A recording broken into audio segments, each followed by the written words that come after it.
My husband demanded a divorce after 40 years of marriage. "I'll leave you with nothing," my lawyer begged. "Don't sign." But I calmly took the pen and signed every page. He celebrated for a week, and I quietly waited. He didn't know that.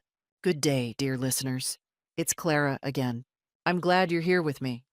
Please like this video and listen to my story till the end, and let me know which city you're listening from. That way, I can see how far my story has traveled. I used to think that 40 years was long enough to know a man, long enough to know how he takes his coffee. Black, no sugar, with the cup held in both hands even in summer. Long enough to know which side of the bed he'll roll to when a thunderstorm rolls in from the east. Long enough to know, without looking up from your crossword, that the sound of his footsteps down the hall means he's in a mood, and it's best to let him find his way through it alone. I was wrong. My name is Margaret Holloway. Most people who love me call me Margie. I'm 68 years old. I live in Knoxville, Tennessee, and for 4 decades I kept a home, raised 2 children, buried a mother, survived a cancer scare, and stood beside Richard Holloway through every single chapter of his life. His contracting business started in our kitchen. I remember the morning he spread the first blueprints across the table I'd set for breakfast, and I moved the orange juice without a word and listened to his dream. We grew that dream together. That part matters. Remember it. For the first 30-something years, I had no complaints that couldn't be settled over a Sunday dinner or a long walk around the neighborhood. Richard was difficult, proud, impatient, the kind of man who believed that being right was more important than being kind. But he was mine, and I understood him, and I believed he understood me. That's what 40 years felt like from the inside. Then things shifted. Small things first, the way trouble always begins. He started taking his calls outside. Now, Richard had never been a particularly private man. He'd negotiate contracts at the dinner table and argue with suppliers while I was trying to watch the evening news. So when I noticed him slipping out to the porch, voice low, phone angled away from the windows, I noticed it the way you notice a draft before you find the broken seal on the window. You don't panic. You file it away. Then came the conference trips. Richard had always attended industry events. That was nothing new. But the frequency changed. 2 trips in the spring of 2019, then 3 that fall. He started being vague about where he stayed. I looked at the credit card statements. We still shared an account, as we always had, and I saw charges at a restaurant in Nashville that I didn't recognize, twice in 1 month. A hotel receipt for 2 nights when the conference had only been 1. I didn't confront him. I want to be honest about that. I didn't confront him because I wasn't ready to hear the answer, and because something older and quieter in me had already begun to understand that when the answer came, I would need to be prepared. I started paying closer attention to everything. Our accountant, Don Briley, had been filing our joint returns for 15 years. In the spring of 2020, Richard switched firms without telling me until after the fact. "Streamlining," he said. "The new guy's sharper." I smiled and nodded, and that evening I went down to the basement, where I kept 4 decades of organized files in gray metal cabinets, and I made photocopies of every financial document I could find. It took me 3 nights. I told Richard I was doing a deep clean. He didn't ask what I found. A woman named Crystal Briggs entered our lives, or rather, entered Richard's life, and therefore mine, sometime in late 2020, though I didn't know her name until the following spring. She was 38 years old, worked in the leasing office of a commercial property company that did business with Richard's firm. Pretty, I'll give her that. The kind of pretty that needs a great deal of maintenance and knows exactly how to use it. By the summer of 2021, I knew. I knew the way you know when you've been married to someone for 40 years, not because of one piece of evidence, but because of the way he stopped looking at me when he spoke. The way the house felt emptier, even when he was standing in it. But knowing and acting are two very different things.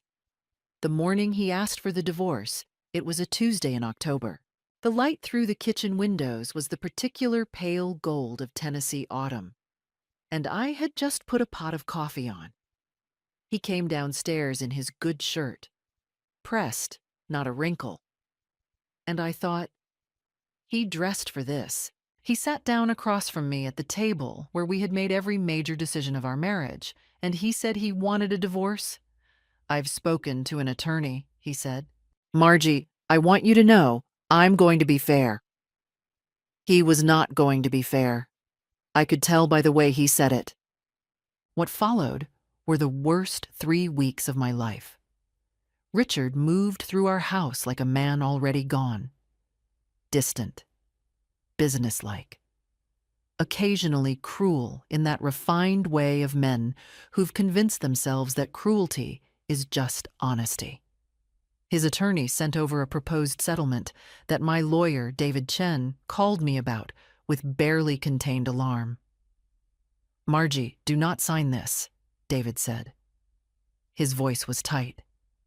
"This document would leave you with the house, which still carries a mortgage and a spousal support offer that's frankly insulting.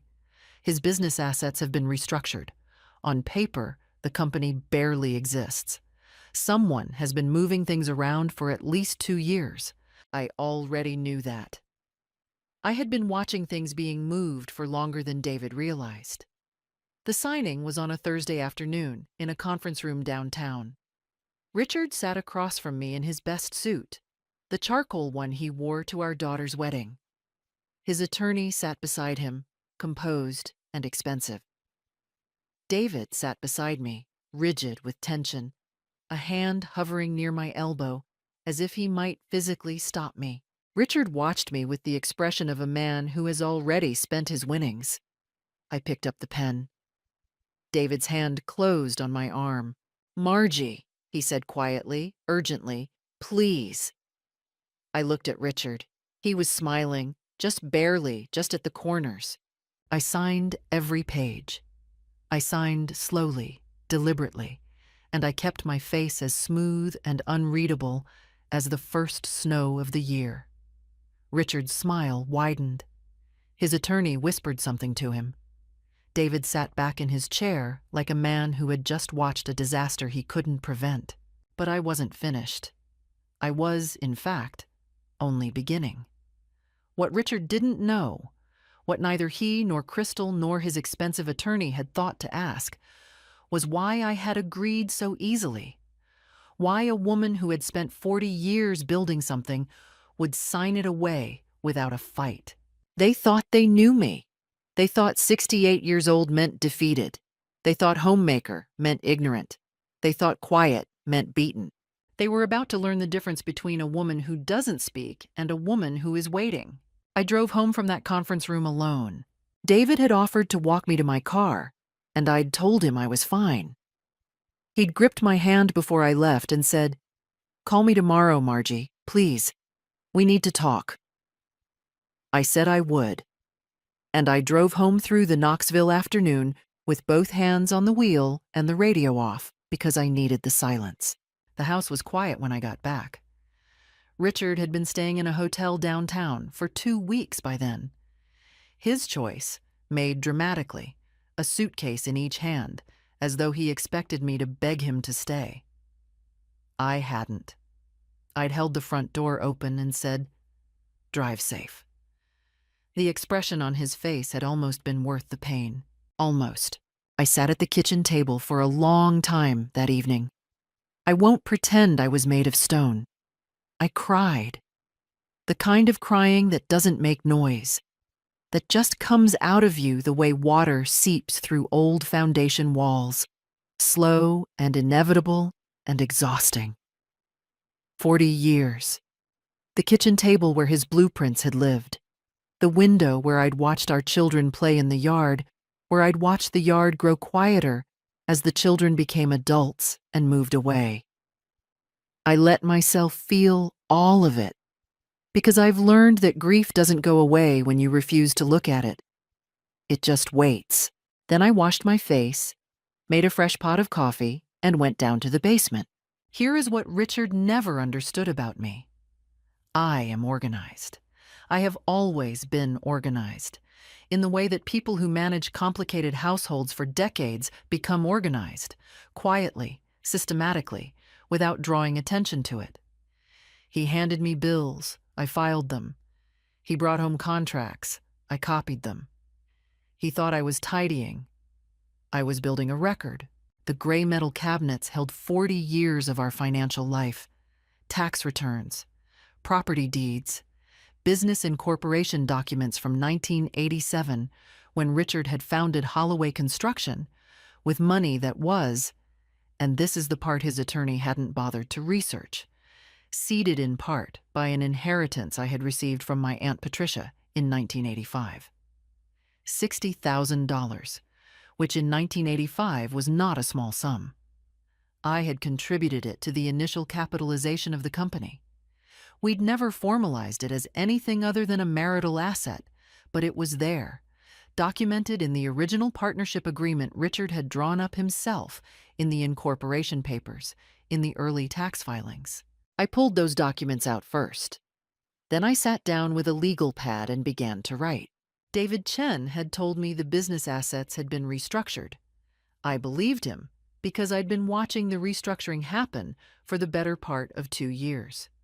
What David didn't know, because I hadn't told him yet, because I hadn't been ready, was that I had copies of documents predating the restructuring, agreements, transfers, valuations from before the shell companies appeared in the filings, before Richard and his new attorney had gotten creative with the paperwork. I am 68 years old. I am not a lawyer, but I spent 40 years married to a man who ran a construction company, and I can read a contract, and I know the difference between a legitimate business transfer and an asset being hidden. I wrote 4 pages of notes that night. Names, dates, document references, cross-references. What the settlement offered me. What I believed was actually there. The gap between those two things. By midnight, I had the shape of a plan. First, I needed a forensic accountant, not David's recommendation, someone Richard didn't know, someone who had never been in the same room as Holloway Construction. I had a name already, from an article I'd read in a business journal 2 years earlier. A woman named Patricia Okafor, who specialized in marital asset discovery. I'd saved the article in a folder in my filing cabinet. I'd saved it 2 years ago, which tells you something about the state of my marriage even then. Second, I needed to understand exactly what I had signed and what legal doors, if any, it left open. David was a good family attorney. I needed someone with more specific experience. Third, I needed to be careful. Richard was not a stupid man. He was an arrogant man, and arrogance has a way of looking like stupidity from the outside, but the two are not the same. He had Crystal whispering in his ear, and Crystal, whatever her other qualities, was calculating. If they suspected I was building a case, they would move faster to hide what remained. So I would be quiet. I would be what they expected, a hurt old woman, licking her wounds, accepting her defeat. I was good at being underestimated. I had been practicing it for 40 years. I closed my legal pad, capped my pen, and went to bed before midnight for the first time in weeks. I slept deeply and without dreams, the sleep of a woman who has made up her mind. In the morning, I called Patricia Okafor's office before I made breakfast. Patricia Okafor had an office on the 4th floor of a building on Gay Street, downtown Knoxville, with a window that looked out over the Tennessee River. She was 53, precise, and she wore reading glasses on a gold chain, and had the manner of a woman who had spent decades sitting across from people who had tried to lie to her and had not found it a particularly interesting experience. I liked her immediately. I brought 2 things to that first meeting: a canvas tote bag containing the most critical of my copied documents, and a written summary I'd prepared the previous evening. Dates, amounts, the names of the companies that had appeared in our filings in the last 2 years, the assets I believed had been moved out of the marital estate. Patricia read my summary without interrupting me. Then she looked up. "How long did you say you've been collecting these documents?" she asked. "About 2 years in earnest," I said, "but I've been filing things for 40. She looked at me for a moment. "Mrs. Holloway," she said, "I want to be clear with you about what I can and cannot do. I'm not an attorney. I can analyze financial records, identify discrepancies, and prepare a report that an attorney can use. But you'll need legal counsel who specializes in marital asset litigation, not just family law." "I understand," I said. "I'm already looking." She nodded and picked up the first document. Within 20 minutes, she was making notes of her own. The next 2 weeks moved in 2 separate registers at once: the visible surface of my life, which I kept deliberately unchanged, and the invisible work happening underneath it. On the surface, I attended my Tuesday morning Bible study group at Second Presbyterian, where I had been a member for 22 years. I had lunch with my daughter Lori, who lived 40 minutes away in Oak Ridge and who was still in the raw, bewildered phase of processing her parents' divorce. I cooked. I tended the garden, though October was thinning it out. I answered Richard's attorney's emails politely and without urgency. Underneath, I met twice more with Patricia.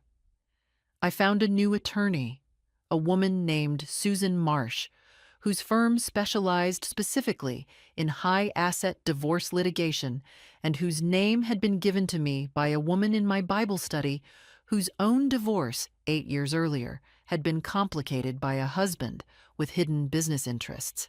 Susan was sharp, direct, and when I spread my documents across her conference table, she spent 45 minutes reviewing them without saying anything except occasional short questions. Then she said, "Who else knows you have these?" "No one," I said. "Good," she said. "Let's keep it that way for now." It was sometime during that second week that I began to notice Richard noticing me. He came by the house twice, ostensibly to collect remaining personal items, though both times he spent longer than necessary, moving through the rooms. The second visit, I caught him pausing in the doorway of my home office, eyes moving across the desk and shelves. I had prepared for this. There was nothing visible on the desk except a half-finished crossword puzzle and a library book. My important documents had been moved, weeks earlier, to a safety deposit box at a bank where Richard and I had never held a joint account. "Everything okay, Richard?" I asked pleasantly. "Fine," he said. "Just looking." He said it like a statement and a question at the same time.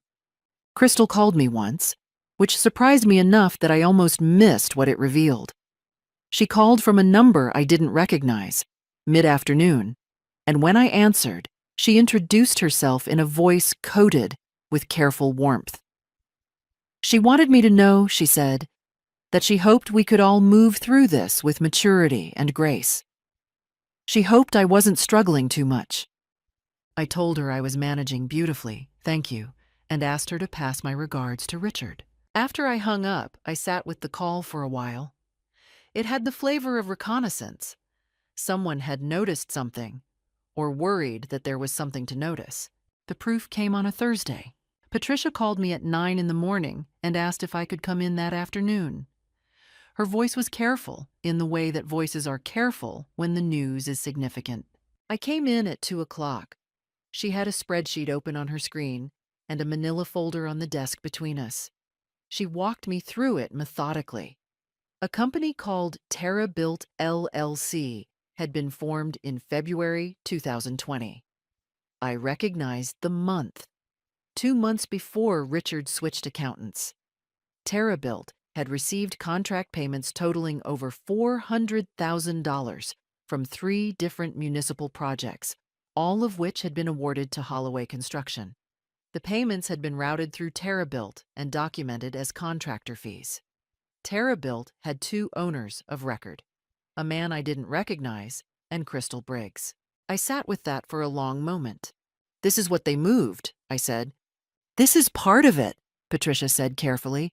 "There may be more." I looked at the spreadsheet. $400,000 routed through a company owned in part by the woman my husband was leaving me for, disguised as legitimate contractor payments.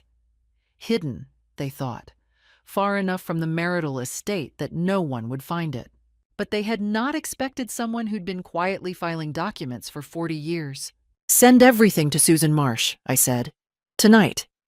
Susan Marsh filed a motion to set aside the settlement agreement on a Monday morning, 3 weeks after I had signed it. The legal grounds, she explained to me the week before, were substantial: fraud on the marital estate, concealment of assets, and the specific argument that I had signed the agreement without full disclosure of what was actually being divided.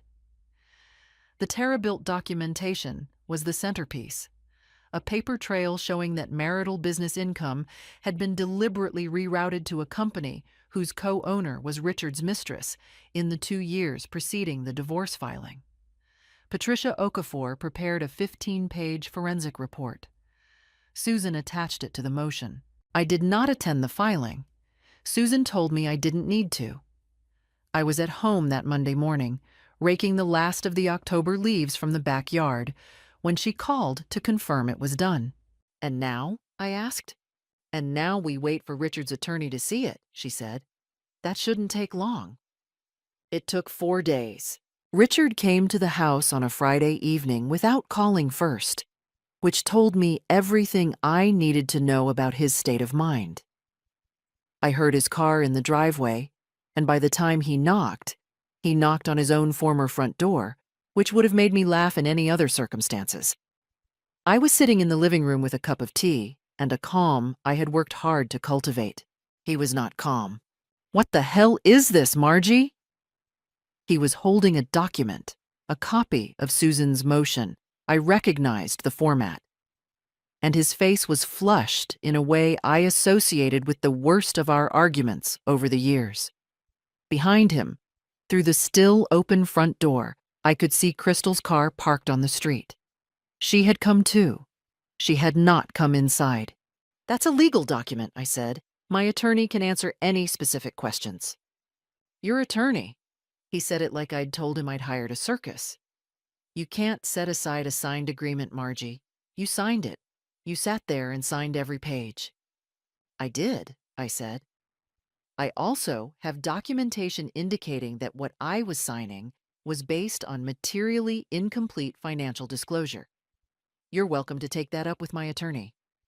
He stared at me. Something was moving behind his eyes. Not quite fear yet, but the early precursor of it. The moment when a man begins to suspect the ground he's standing on is not as solid as he thought. "Where did you get—" he started. "Richard," I said, "I'd like you to leave my house now." "Your house?" His voice went up. "The settlement is under legal review," I said. "My attorney will be in touch with yours. Good night." He left. The door closed. I sat in the quiet living room and breathed slowly, the way my doctor had told me to when my blood pressure required management. I counted 10 breaths. Then I called Susan. "He came to the house," I told her. "Don't speak with him directly again," she said immediately. "Or Crystal. Anyone who contacts you directly gets referred to me. That's important, Margie." I agreed. I meant it. The second visit was worse. It was Crystal's idea, I think. The approach had her fingerprints on it. 3 days later, Richard returned, this time with Crystal beside him. They knocked together, stood together on the front step like a delegation. Crystal wore an expression of carefully managed concern. Richard had taken the temperature down. No more flushing, more controlled, which meant someone had coached him. Crystal spoke first. She said they were worried about me. She said this was getting out of hand. She said that Richard's attorney was prepared to revise the offer. More spousal support, perhaps the house without the mortgage complication. And then, almost gently, almost kindly, she said that if I continued to pursue this legal action, things could become very uncomfortable. The word she used was uncomfortable. She looked at me when she said it with the particular look of a woman who wants you to understand that she knows things she hasn't said yet. I thought about what Susan had told me about not engaging. I thought about what Patricia's report contained. I thought about 40 years of being underestimated. "Thank you for stopping by," I said. "My attorney's number is on the document you already have." I closed the door. I shook for about 10 minutes after that. I won't pretend otherwise. Anger and adrenaline and something older, something almost like grief for the man I had once thought I knew. But the shaking passed. I made dinner. I called Lori. Not to tell her what was happening legally, not yet, but just to hear her voice. That weekend, I drove out to Norris Lake and sat by the water for an entire Saturday afternoon.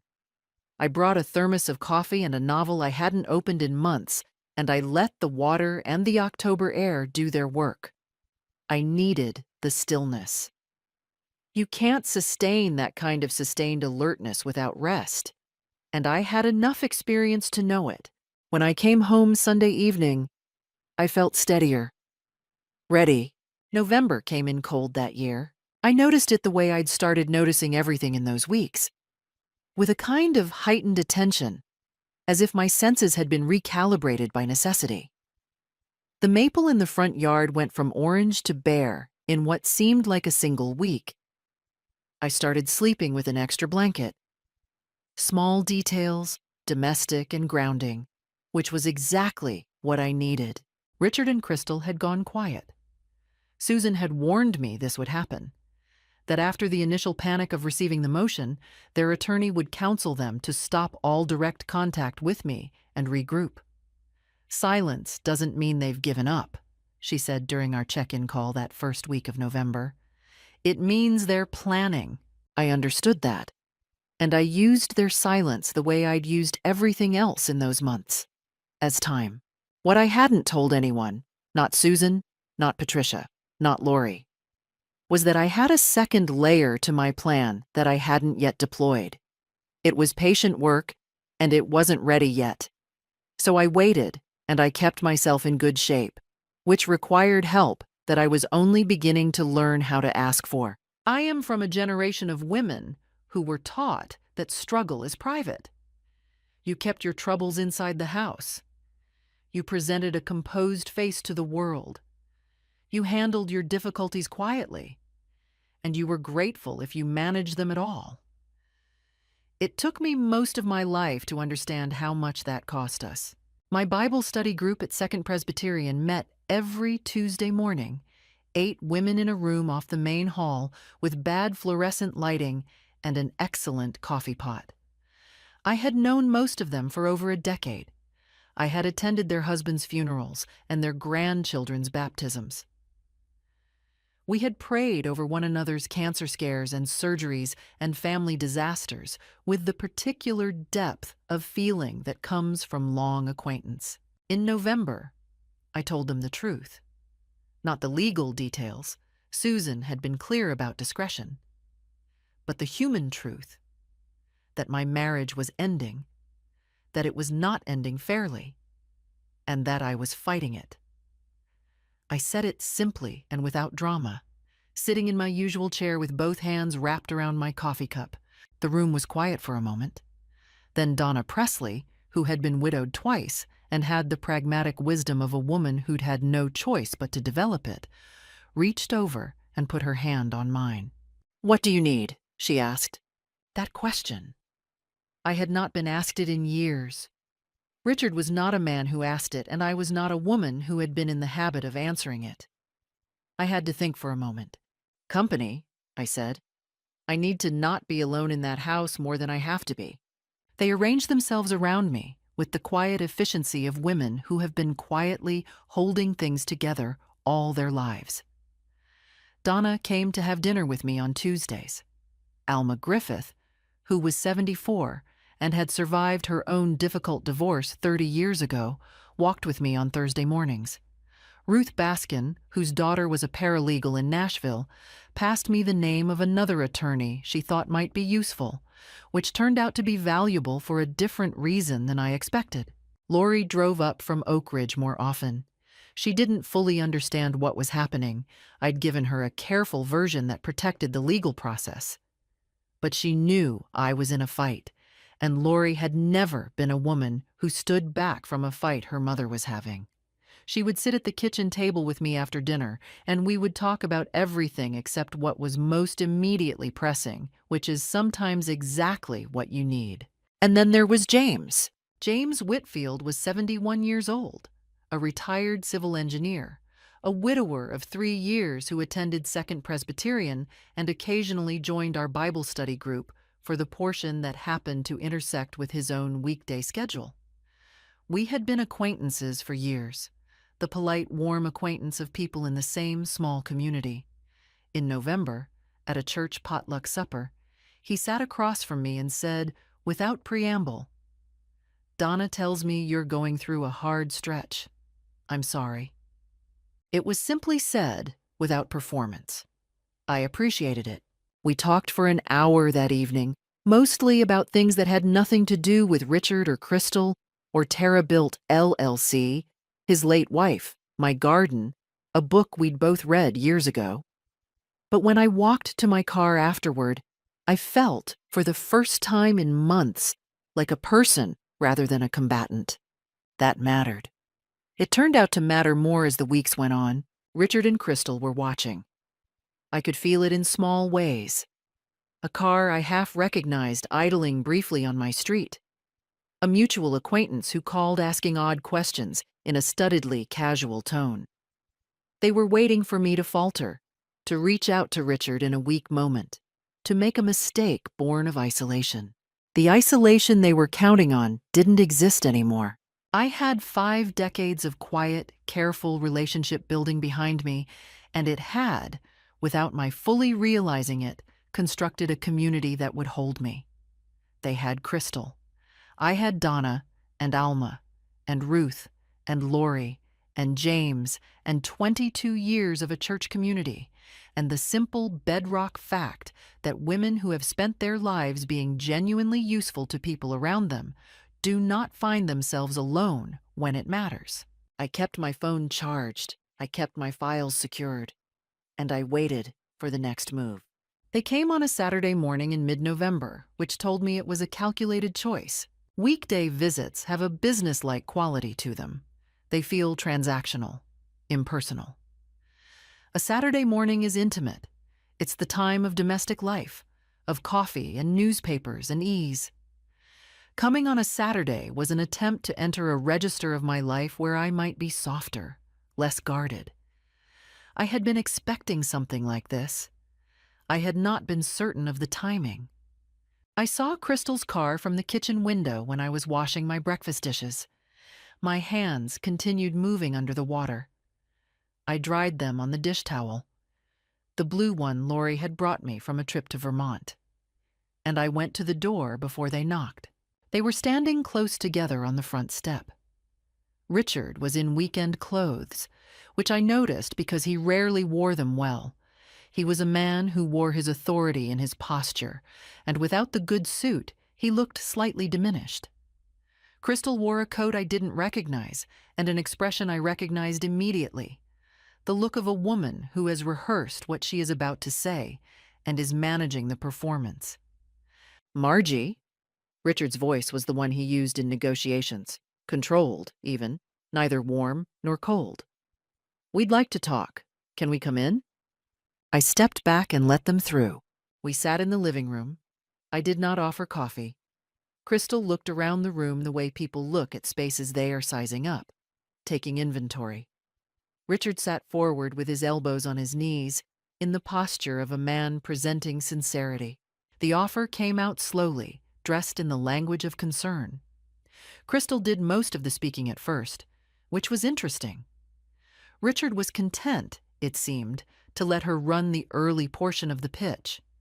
She said that they had been thinking about me, that this situation had gone further than anyone wanted, that Richard, despite everything, cared about my well-being, and that they were prepared to come to the table with something more generous. The house free and clear, an improved spousal support arrangement, a clean ending. "We just need this to stop escalating," Crystal said. Her voice was warm and reasonable. The legal process is hard on everyone, Margie, especially at our age. Our age. She said it to draw a line between herself and us, while appearing to draw a circle around me and Richard. I listened. I kept my hands folded in my lap. I watched Richard, who was watching me with an expression I had been reading for 40 years and could read now like a map. Behind the controlled posture was anxiety, not guilt. Anxiety. I appreciate you coming, I said when Crystal finished. But I'd like to understand something. Are you prepared to provide full financial disclosure, everything, as a condition of any revised settlement? The room changed, subtly, the way temperature changes before a storm. That's a legal conversation, Richard said quickly. Yes, I said. It is, which is why I'd like you to have it with my attorney. Crystal's warmth thinned, just slightly, just at the edges, but I could see it going.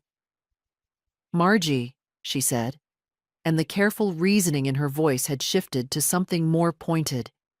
You should understand what continuing this will cost you. In time, in stress, in money. These proceedings can go on for years. Do you really want to spend whatever time you have left fighting in courtrooms? Whatever time you have left. She said it gently, as if she were being kind. That's a consideration, I said. Richard has resources, she continued. His legal team is very experienced. What you have, she paused, the right length of pause, may not be as solid as you think. It was a threat dressed as advice. I had been expecting something like it, but sitting in my own living room, in the house I had kept for 37 years, hearing it delivered by a woman who had been sleeping in hotel rooms with my husband for 3 years, it landed differently than I'd anticipated. Something went cold in my chest. But I had learned in those months what to do with cold. I think we're done here, I said. I stood up. Richard's composure cracked. Barely, but it did. Margie, I'm asking you to be reasonable. I am being very reasonable, I said. My attorney is available Monday through Friday. I'll see you both out. They left. Richard's jaw was set. Crystal's eyes, when she passed me in the doorway, were flat and appraising, and I understood in that moment that whatever warmth had been on the surface of her was entirely architecture. Underneath it, she was simply calculating. The door closed. I stood in the hallway for a long moment. The fear was there. I'm not going to pretend it wasn't. The threat about resources and time and experienced legal teams had found a true mark. Susan was good, but she was not free, and the proceeding would take as long as it took, and I was 68 years old, and my chest had been giving me occasional warnings for 2 years, and I was tired. But I have learned this about fear. It is useful if you don't let it stay in charge. It tells you something is at stake. What's at stake here is what I put 40 years into, what Crystal put 3 years into taking. That math is not complicated. I went to the kitchen and called Donna. She came over that afternoon and we played cards for 3 hours and didn't talk about Richard once. By evening, the fear had not gone, but it had taken its proper place. Not in front, not in command, just underneath everything. Keeping me awake. I needed it to keep me awake. The deposition was scheduled for the 2nd week of December in a conference room at Susan Marsh's firm. Susan had prepared me for 3 sessions over the preceding 2 weeks. We sat in her office with the documents spread between us, and she walked me through every question Richard's attorney would likely ask, and several they might not expect. She told me to answer precisely, offer nothing beyond the question, and under no circumstances to let my emotions run the proceeding. You're the most organized client I've had in 15 years, she told me the morning of. Let the documents do the work. I dressed carefully that morning, the same way Richard had dressed the morning he told me he wanted a divorce, with intention. I chose a gray wool dress I'd owned for years, modest and well-made, and I wore my grandmother's pearl earrings, which I wore when I needed to remember that I came from women who endured. The conference room at Susan's firm was on the 6th floor.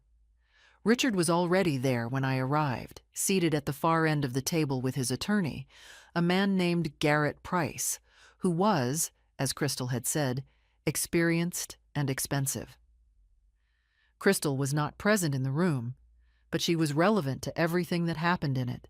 Price opened efficiently, moving through the standard preliminary questions. My name, our address, the length of the marriage. His manner was polished and slightly dismissive, the particular dismissiveness of a man who has decided the witness before him is not a significant problem. I answered everything precisely.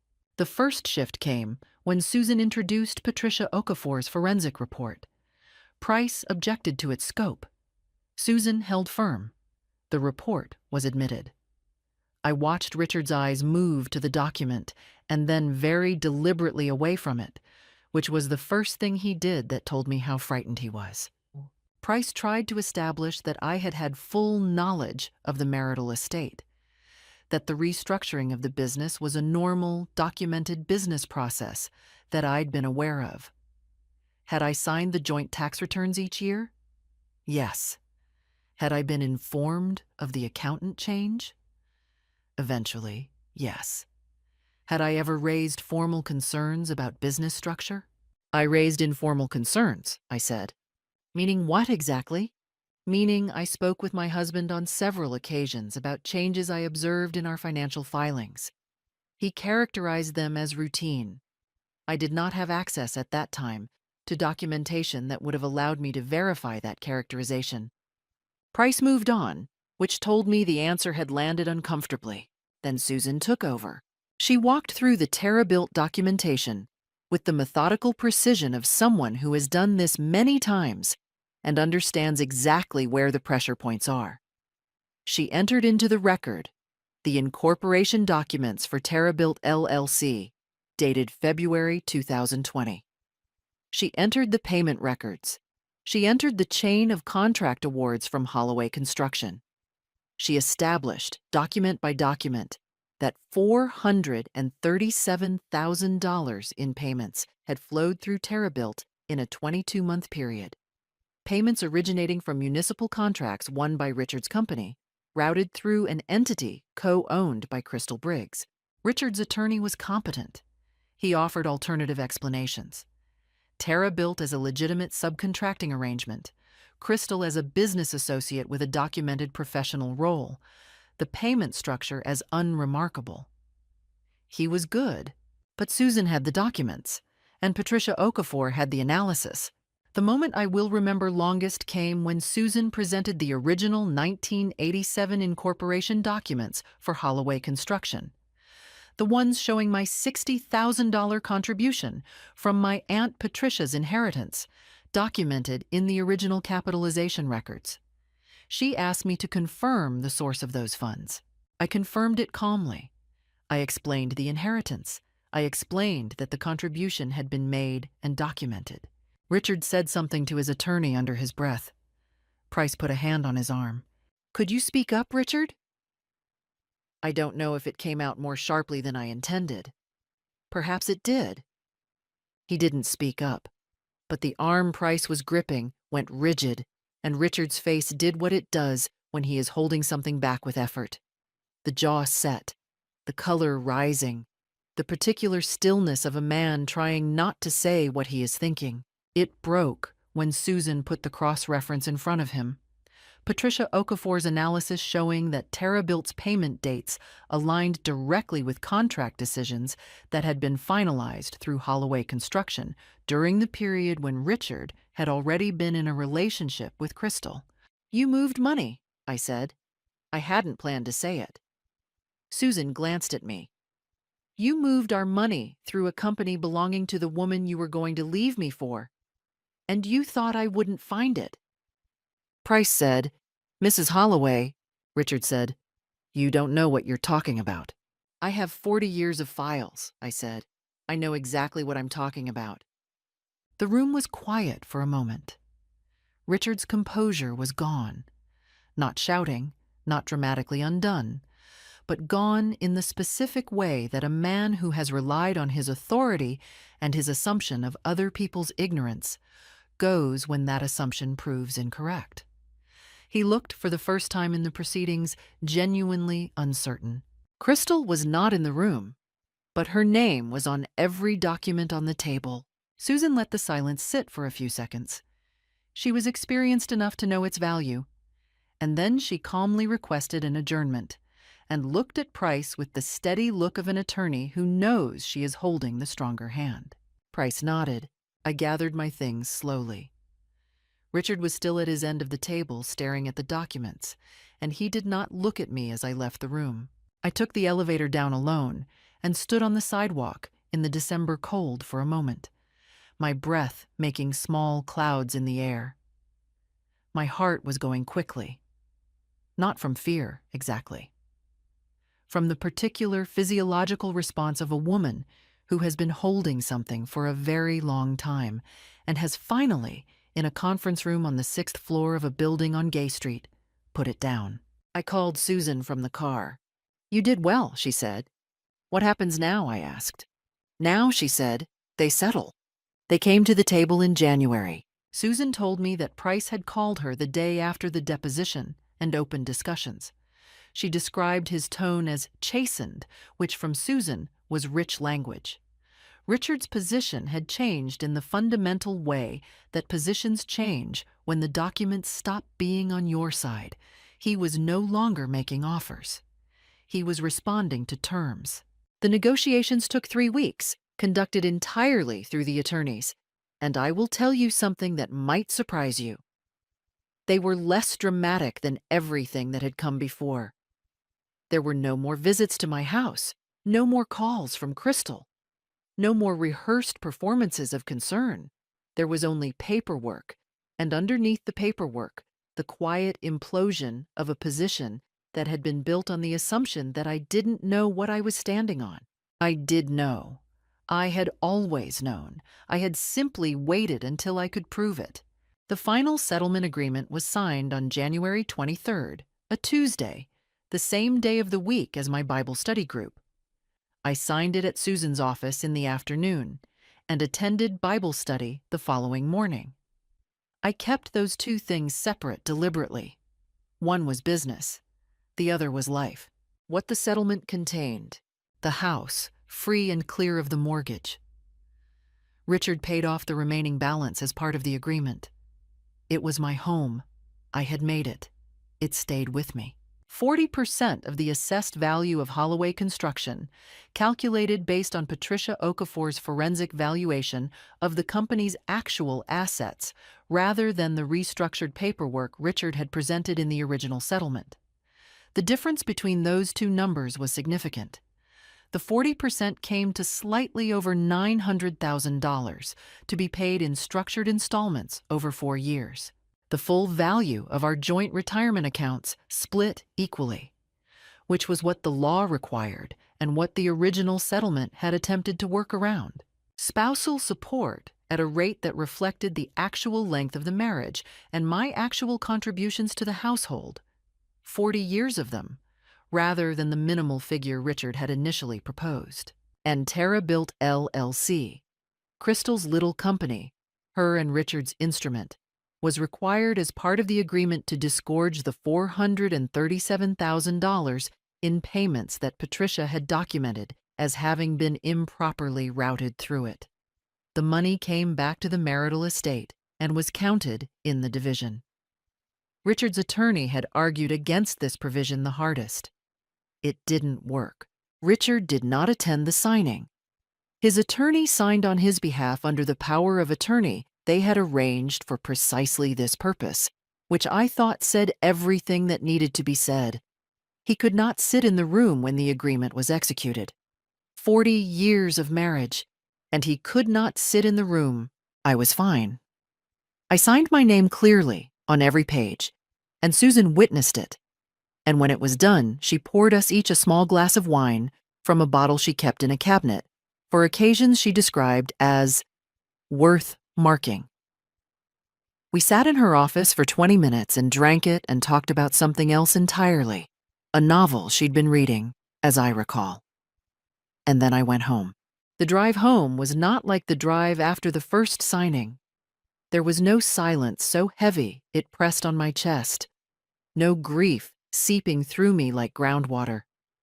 There was instead a particular stillness that I associate with the end of a very long effort. The feeling of putting down something you've been carrying with both hands for so long that you've forgotten the weight was not ordinary. I went home and I called Lori. I told her in plain terms what had been resolved. There was a long pause on her end, and then she said, "Mom," in a voice that contained everything. I called David Chen, my original attorney, and told him as well.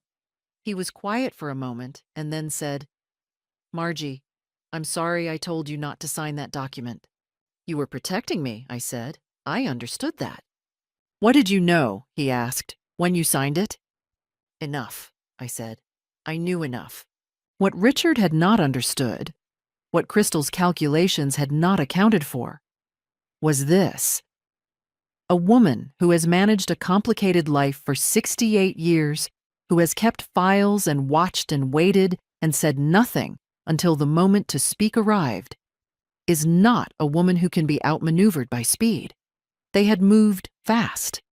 They had restructured and rerouted and filed and arranged. And I had moved slowly and carefully and without announcing a single step until the documents were in front of a forensic accountant who could read them correctly. They had underestimated patience. That was their only real mistake, and it was sufficient. I cooked dinner that evening. Something modest. Roasted chicken. The kind I've made 100 times without looking at a recipe. I opened a bottle of wine I'd been saving for something I couldn't quite name. I lit a candle and I sat at the kitchen table. The same table where I'd moved the orange juice away from Richard's blueprints 40 years ago. The same table where he'd told me he wanted a divorce. The same table where I'd made my notes on a legal pad the night I decided to fight. And I had dinner by myself and it was good. Spring came early that year in Knoxville. By March, the forsythia at the edge of my yard was already yellow, which it usually doesn't manage until the last week of the month. I noticed it on a morning walk with Alma, and took it as the mild good omen of a woman who had decided to pay attention to things worth noticing. The past year had taught me, among other things, that attention is not anxiety. You can watch closely without watching for threats. That took some relearning. I had money now. Not lavishly, not embarrassingly, but sufficiently. The structured settlement payments came in quarterly, and I managed them carefully, because careful management is in my nature. I had Patricia Okafor review my personal accounts and set up a system I understood. I made an appointment with a financial advisor Susan recommended, a woman named Carla Greer, who explained things without condescending and listened when I described what I wanted. Security, a cushion for my children and grandchildren, control of my own money for whatever years remained. I planted the garden more ambitiously that spring. I had always maintained it, but I had let the ambition in it shrink over the years, the way ambitions can shrink when your life is organized around someone else's.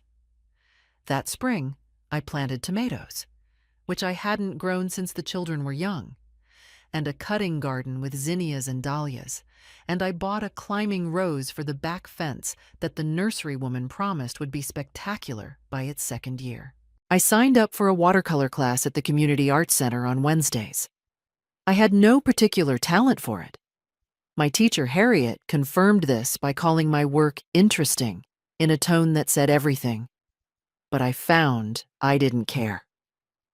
The point was to sit in a bright room for 2 hours and do something that had nothing to do with anyone's needs but mine.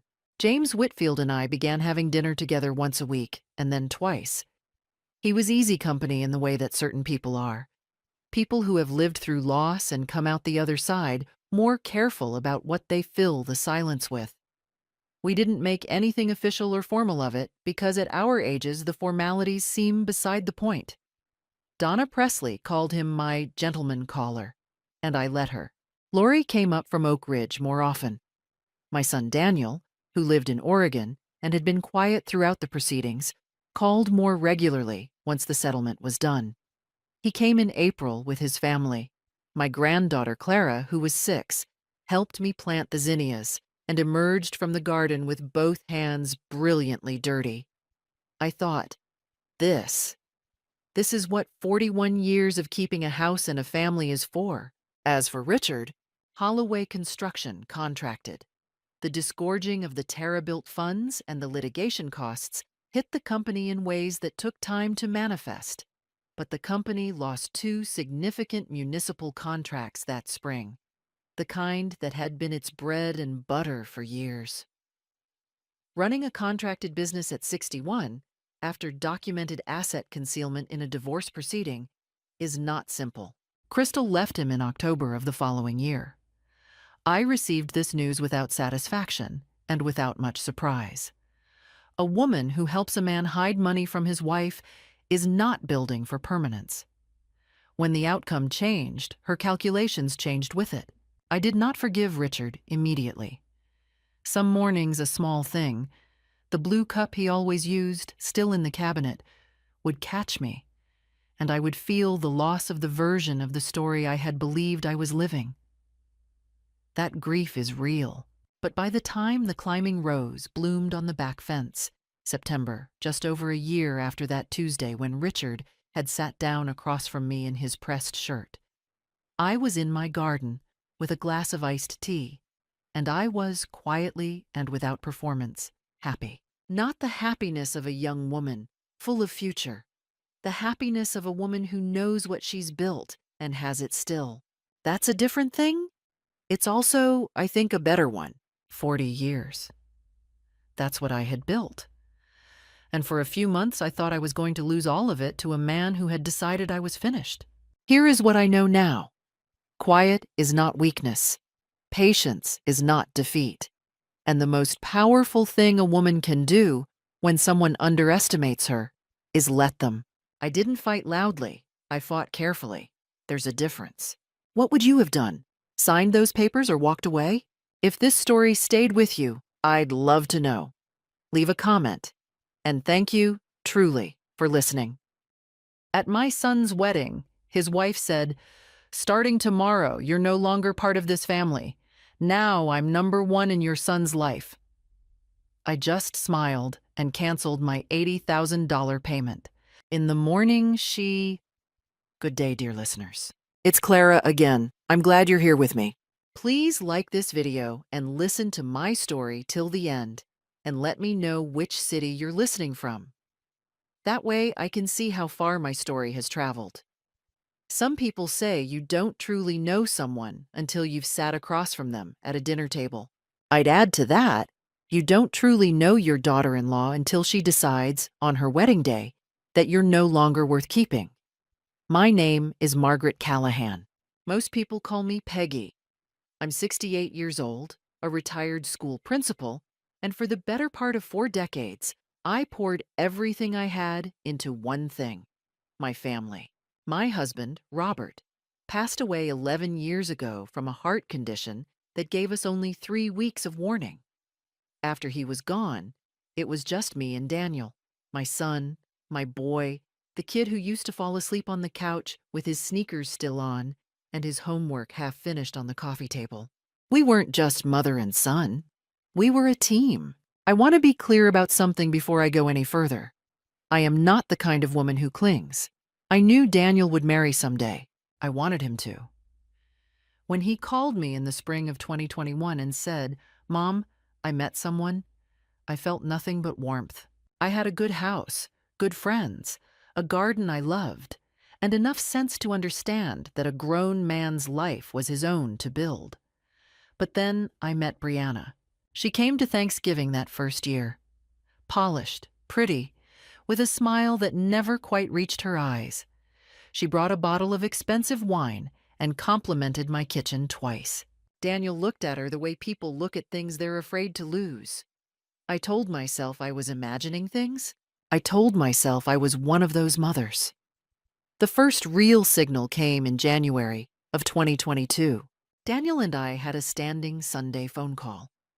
Nothing formal, just habit, something we'd done for years. One Sunday, he didn't call. I didn't think much of it.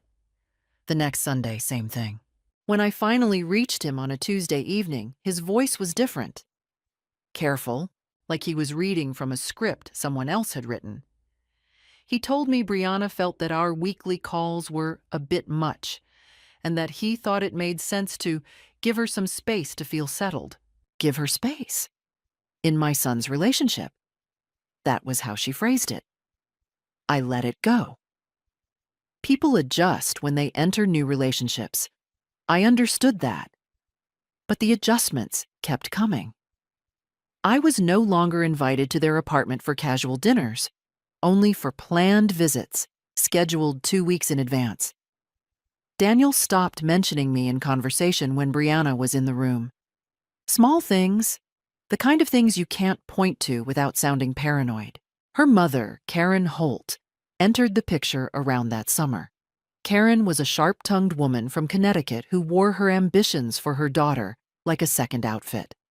She had opinions about everything: where Daniel and Brianna should live, what kind of wedding they should have, what financial decisions they should make. And gradually, quietly, those opinions started sounding like instructions. By the time Daniel announced their engagement in the fall of 2022, I had learned to read the shape of what was happening, even if I couldn't yet name it. I offered to contribute to the wedding. I offered generously. $80,000, which was money Robert and I had set aside years ago for exactly this kind of moment. A down payment on a future. A gift from a father who never got to give it himself. Daniel accepted with tears in his eyes. Brianna accepted with a nod and a smile that I was beginning to understand very well.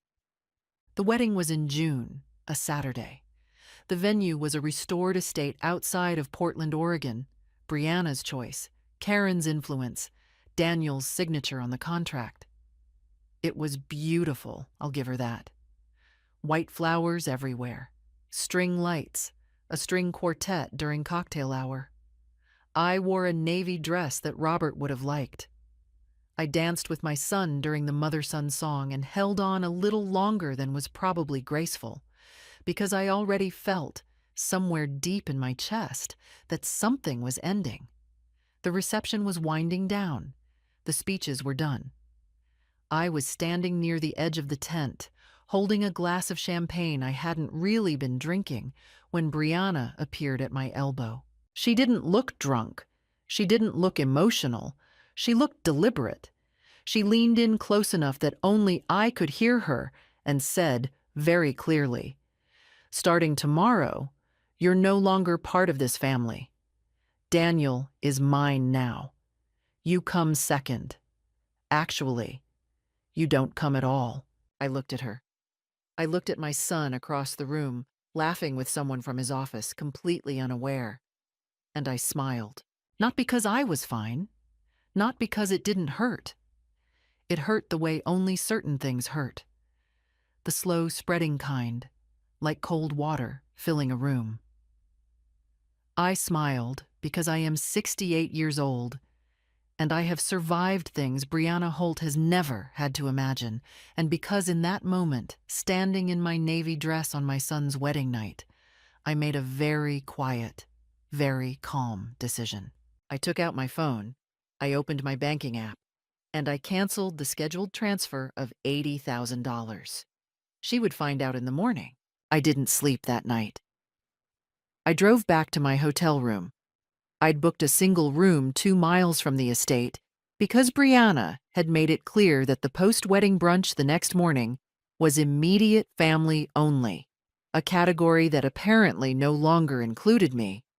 And I sat on the edge of the bed in my navy dress for a long time before I found the energy to change. The room was quiet. Outside, Portland was doing what Portland does in June. A soft rain had started. tapping against the window with the kind of patience that makes you feel very alone. I thought about Robert. I thought about what he would have said. He was a practical man, not cold, but grounded.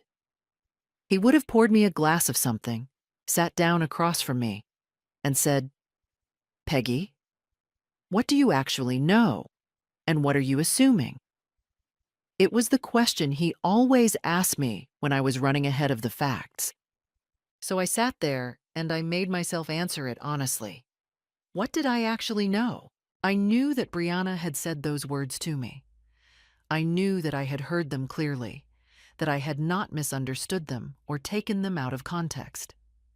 She had been composed and deliberate. This was not a slip of the tongue from someone who had too much champagne. This was a statement of intent.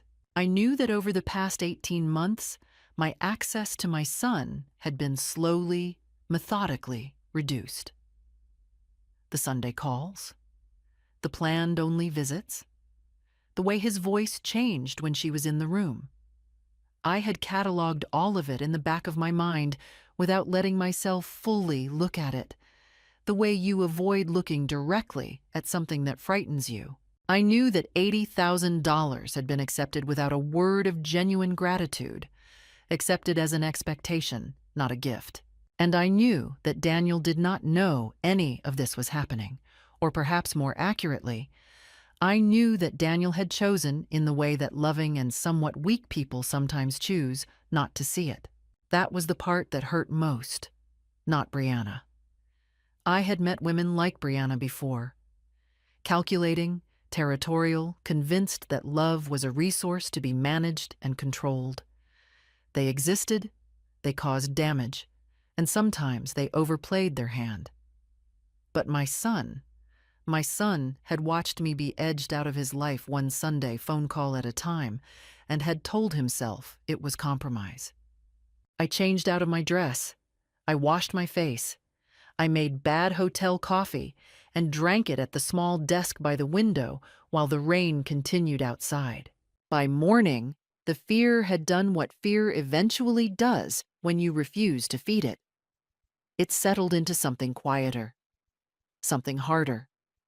I have spent 40 years working with people, students, parents, staff members, school board members who thought intimidation was a management strategy.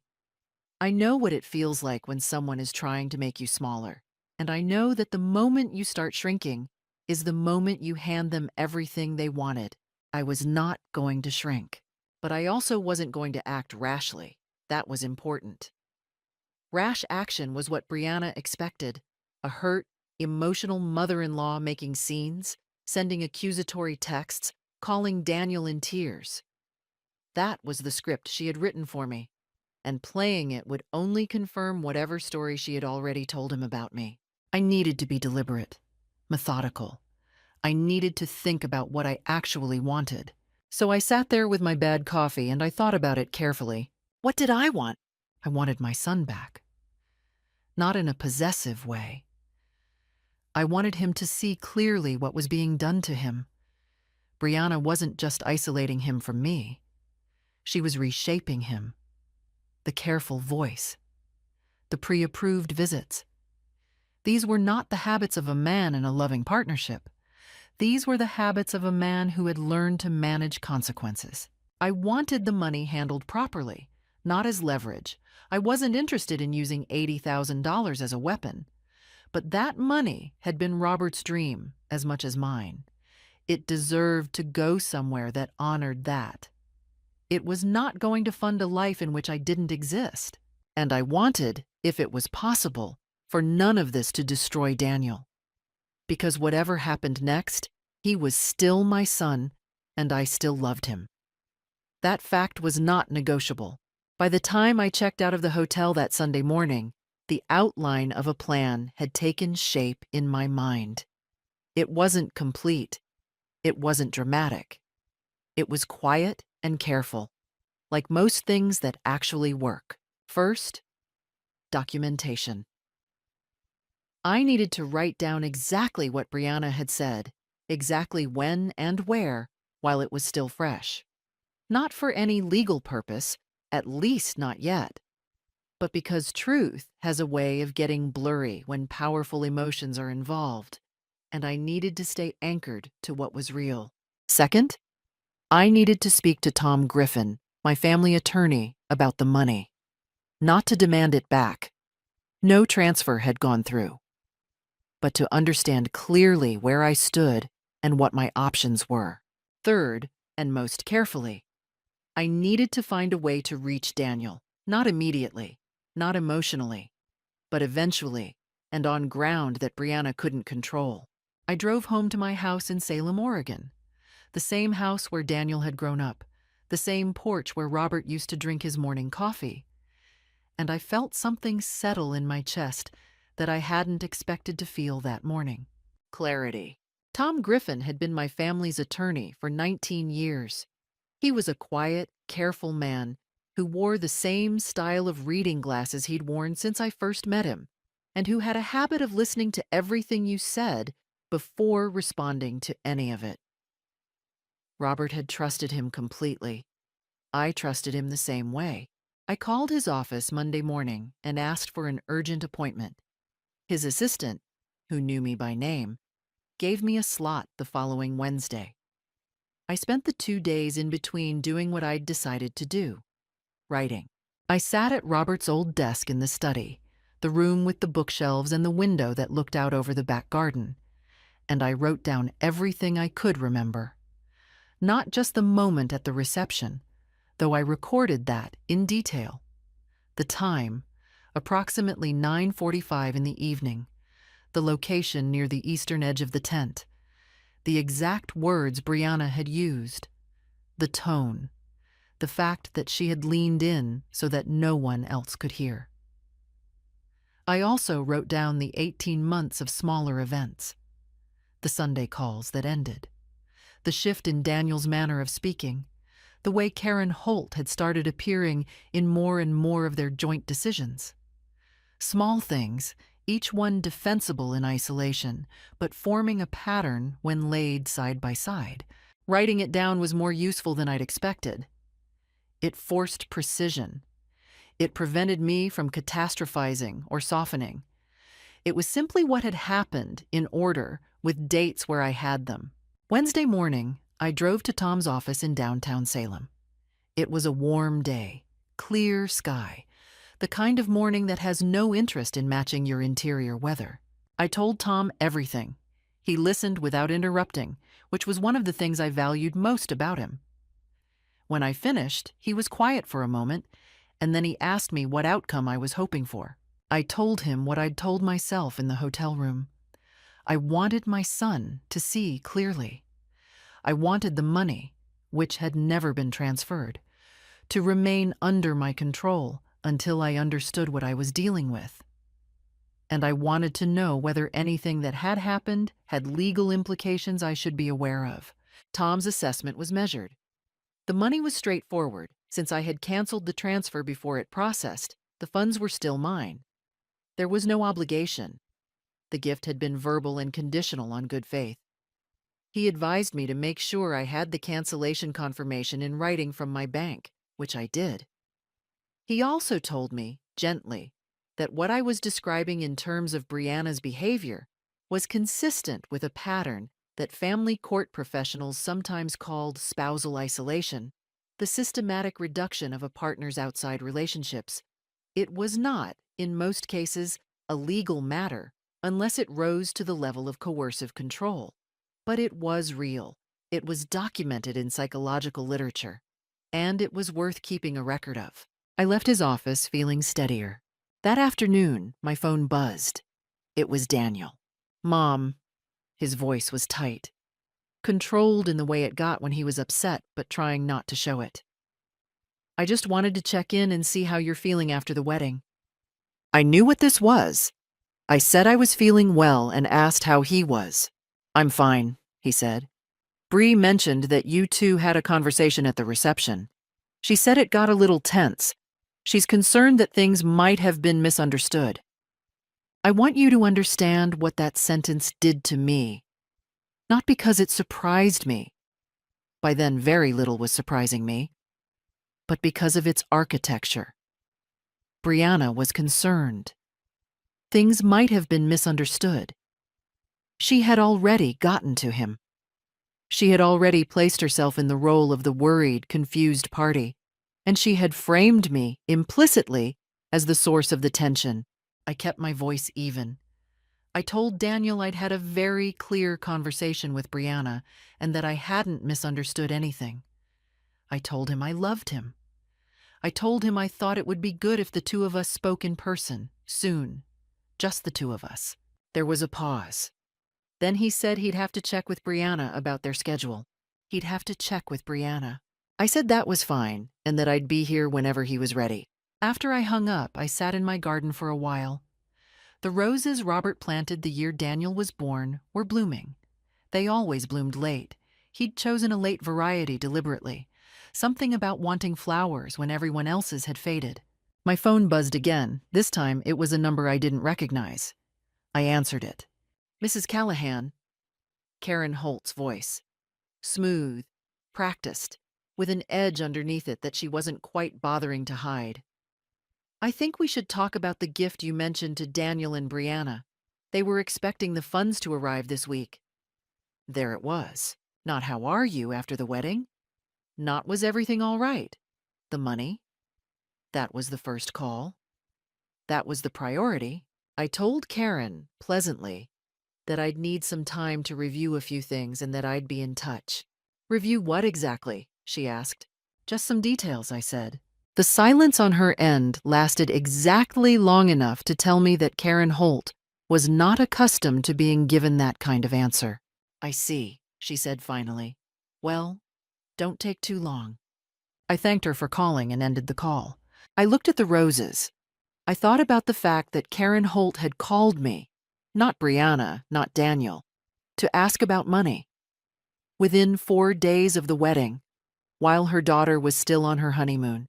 And I thought, there it is. That was my first direct evidence. Not of cruelty, not of malice. Those I'd already witnessed. This was evidence of the thing that ran underneath all of it. The financial strategy. The $80,000 had never been a gift to Daniel and Brianna. It had been a target. And Karen Holt had just confirmed it by not waiting even 1 week before making contact. I went inside, opened my notebook, and wrote down the call. Date, time, content, exact phrasing. Don't take too long. I underlined it. The first part of my plan was simple. I scheduled a lunch with Daniel, just Daniel, on a Thursday, at a restaurant we'd been going to since he was a teenager. A place called Harlow's on the north side of Salem, with booths in the back and a waitress named Greta who had known us for years. I didn't tell him what I wanted to discuss.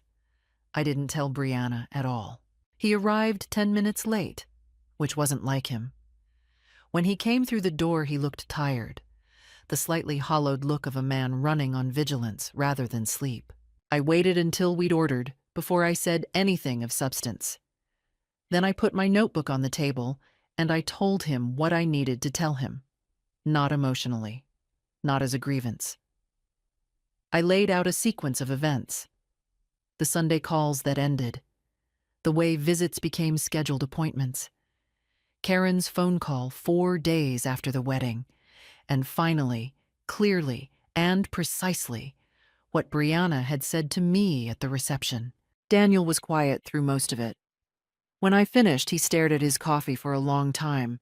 Mom, he said, Brianna said you approached her at the reception. She said you made some comments about her needing to earn her place in our family. I looked at my son, my gentle, trusting boy. Daniel, I said, does that sound like something I would say? He didn't answer right away. That pause told me more than any answer would have. I told him I wasn't asking him to choose sides. I wasn't asking him to do anything except take the time to think about what he knew to be true. About me, about our history, about the pattern of the last 18 months. I told him the money was still mine and would stay mine until I felt comfortable with how things stood. I told him I loved him unconditionally, and that none of that had changed. He left lunch looking shaken. I sat in the booth for a while after he was gone, ordered a slice of pie I didn't eat, and let myself feel the weight of it. By Friday morning, the response had arrived. Brianna called me directly. This was new. She had always preferred to route her communications through Daniel, or apparently through Karen. The fact that she was calling me herself told me the lunch had rattled something. Her voice was not the quiet, controlled one she'd used at the reception. There was pressure underneath it.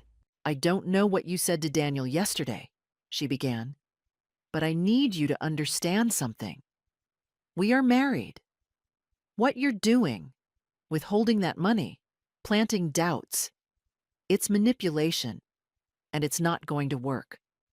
If you keep this up, we will get a lawyer involved, and we will make sure Daniel understands exactly what kind of mother he has." I let her finish. Then I said, "Brianna, I canceled a bank transfer. That's not manipulation. That's my legal right. And if you'd like to involve lawyers, I already have one." "You have no idea. I have Tom Griffin's card in my wallet," I said. "You're welcome to call him." She hung up. An hour later, Daniel called. And this was the hardest call of all, because his voice had Brianna's fingerprints all over it, the careful phrasing, the formal distance. He said that he was deeply hurt by my actions, and that if I was going to treat his wife this way, he wasn't sure how we were going to move forward. I told him I understood he was hurt. I told him I was sorry for any pain this was causing him.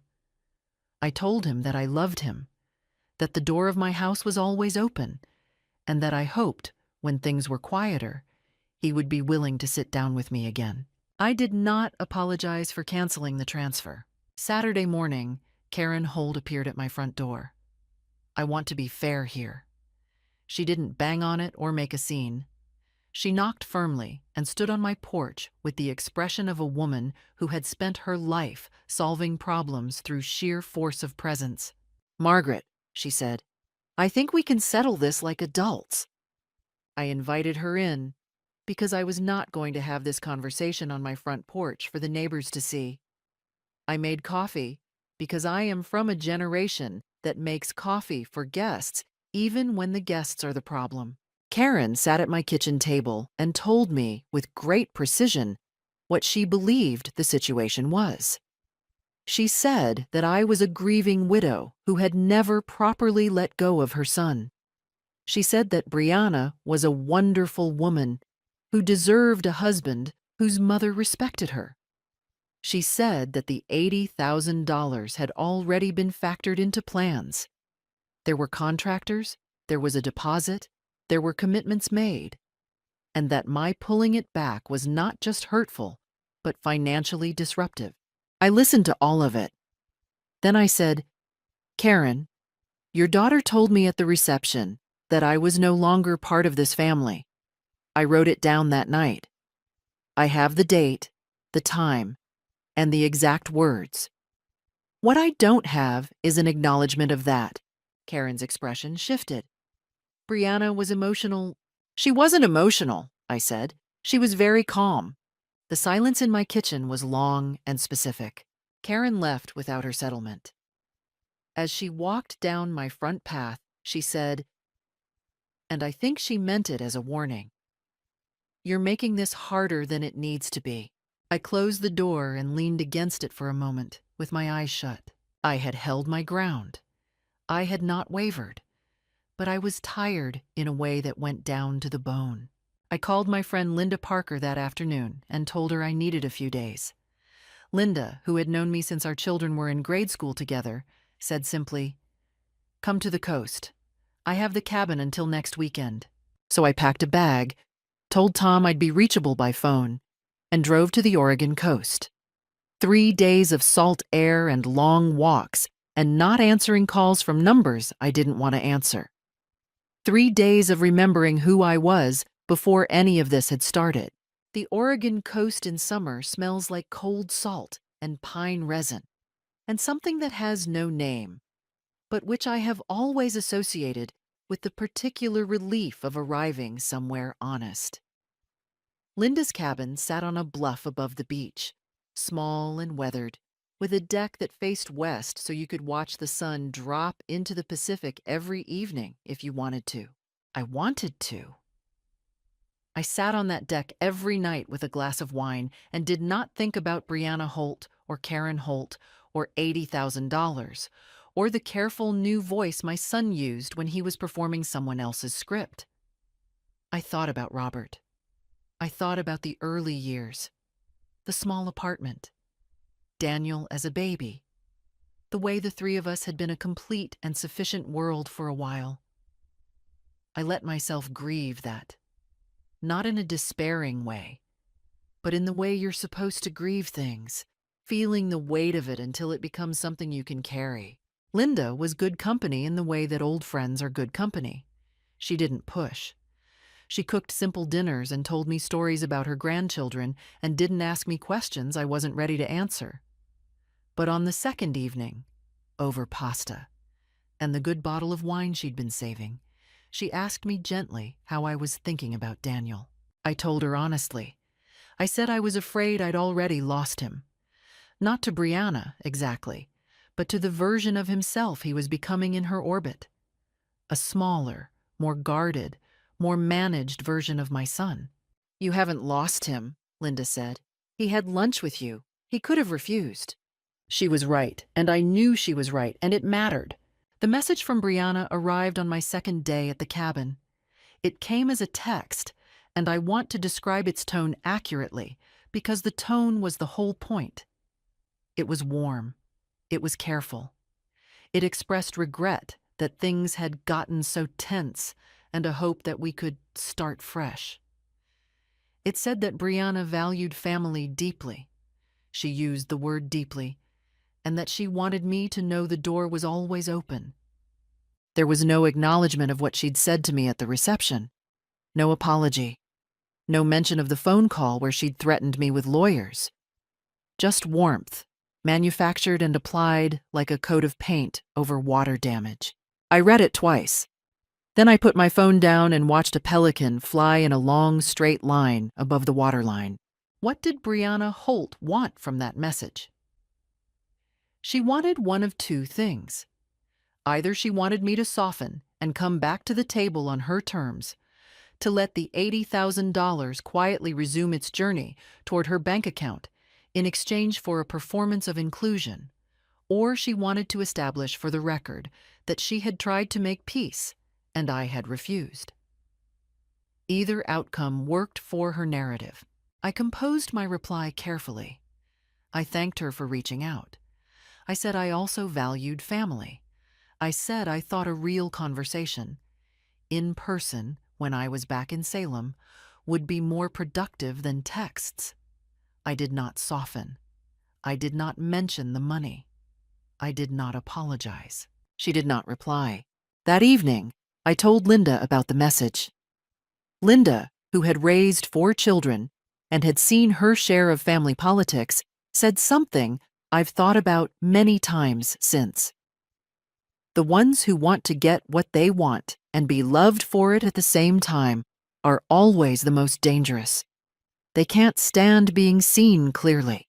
I think that was true of Brianna. She wanted the money, and she wanted Daniel, and she wanted to be the good daughter-in-law who had simply established appropriate boundaries. She wanted to be both the cause and the innocent party.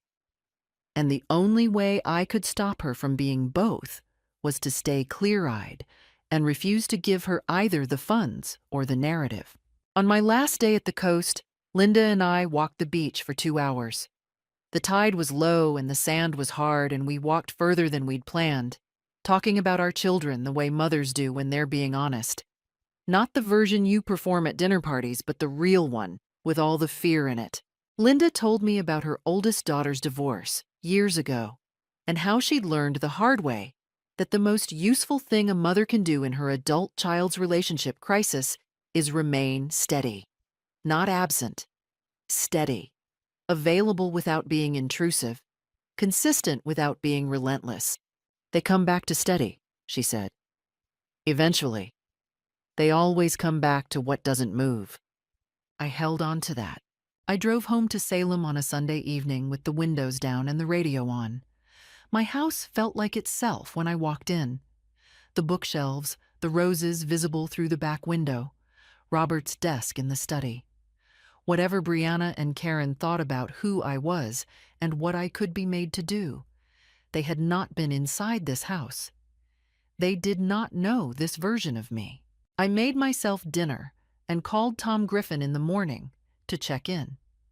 He had heard nothing from any lawyers on Brianna's side. Her threat had been exactly what I'd assessed it as, a pressure tactic with no real weight behind it. He had, however, done some quiet research at my request. He had some things to tell me. I made an appointment for Tuesday. Tom's office was cool and still, the way professional offices are when the person inside them knows how to hold information before releasing it. He told me what he'd found. It wasn't criminal. I want to be precise about that. What Tom had uncovered was not something anyone would go to prison for, but it was illuminating. Brianna Holt, before she met my son, had been briefly engaged to another man, a software engineer named Garrett, who was by all accounts a kind and decent person. The engagement had ended, according to a mutual acquaintance Tom's paralegal had quietly contacted, approximately 1 month after Garrett's mother declined to transfer a significant sum of money toward a house purchase. The engagement dissolved. Brianna had moved to Portland shortly afterward. I sat with that for a moment. "It's a pattern," Tom said simply. I knew it was a pattern. Knowing it and having a second data point were different things. The second data point meant I was not paranoid. It meant I was not a grieving widow who couldn't let her son go. It meant what I had seen was real. I thanked Tom and drove home. That same afternoon, and I believe the timing was deliberate, that Brianna had somehow sensed the ground shifting in ways she couldn't fully see. I received a call from Daniel asking if he and Brianna could come by on Saturday. He said Brianna wanted to clear the air. He said it in a tone that was half hopeful and half rehearsed. I said yes. I said to come for lunch. I spent the rest of the week preparing, not dramatically. I cleaned the house, which I would have done anyway. I made a simple lunch, a good roast chicken, because Robert always said it was impossible to have a genuinely hostile conversation over a well-made roast chicken. And I decided what I would and would not say, and what I would not allow to happen. They arrived together, and together was the right word. Brianna walked in just slightly ahead of Daniel in a way that was probably not consciously calculated, but was entirely revealing. She had dressed carefully. Soft colors. Nothing aggressive. She brought flowers, which she handed to me with a smile that was almost convincing. We sat in the dining room. I served lunch. For a while, we talked about nothing. The drive down, the weather, a house they'd looked at in the suburbs. I watched Brianna navigate it and noticed the patience she was exercising. She was waiting for me to relax. She was waiting for the meal and the flowers and the soft colors to do their work. Then, over the chicken, she made her move. She said she'd been doing a lot of reflecting. She said she realized that her comment at the reception, she called it a comment, not a declaration, not a threat, had come from a place of anxiety about her new role in the family, and that she regretted it. She said she wanted Daniel's mother to feel included and loved, that she'd always wanted that. She said she hoped we could move past it. And then, smoothly, Karen's language. She mentioned that the house plans were on hold because of the uncertainty around the financial situation, and that it was causing Daniel stress. There it was. The flowers, the soft colors, the rehearsed apology. All of it leading here. Daniel was looking at me with something close to pleading in his eyes. He wanted this to be solved. He wanted the smooth surface back. I understood that. I loved him for it, and I pitied him for it at the same time. I put down my fork. I looked at Brianna directly and said, pleasantly, and without heat. Brianna, I appreciate what you've said, but an apology without accountability isn't an apology. You told me I was no longer part of this family. You've never said that was wrong. You've only said it came from anxiety. Her composure thinned, just slightly, just at the edges. I'm trying to move forward. I know you are, I said. So am I. But moving forward doesn't mean pretending things weren't said. It means addressing them. What do you want? She asked, and the warmth in her voice had dropped a register. An apology written in blood? Because I'm not sure what more you want from this. I want you to tell Daniel what you told me at the reception, I said. Not your interpretation of it. What you actually said. The room was very quiet. Daniel looked at Brianna. Brianna looked at her plate. And in that silence, I saw something shift in my son. A small, reluctant readjustment, like a calibration he didn't want to make but couldn't prevent. Brianna, he said, what did you say to her? The temperature in the room changed. What followed was not a dramatic scene. Brianna didn't shout. She didn't storm out. She looked up from her plate and said very carefully that she may have said something that came across more harshly than she intended.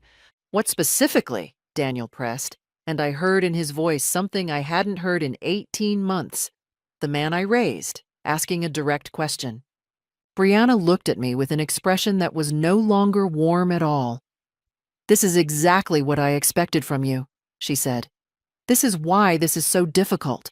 Then she stood up, told Daniel they should go, and within 3 minutes they were out of my house. Daniel paused at the door. Mom, he said. He didn't finish the sentence. He looked at me for a long moment, and then followed his wife. I sat at the dining room table with the remains of the roast chicken and let out a long, slow breath. I was frightened. I want to be honest about that. Not of Brianna, not exactly, but of the momentum of it, of how long this could go on, of whether Daniel would keep choosing the comfortable version of events over the true one. But underneath the fear, something had happened in this room today. Daniel had asked her directly. Daniel had pushed back.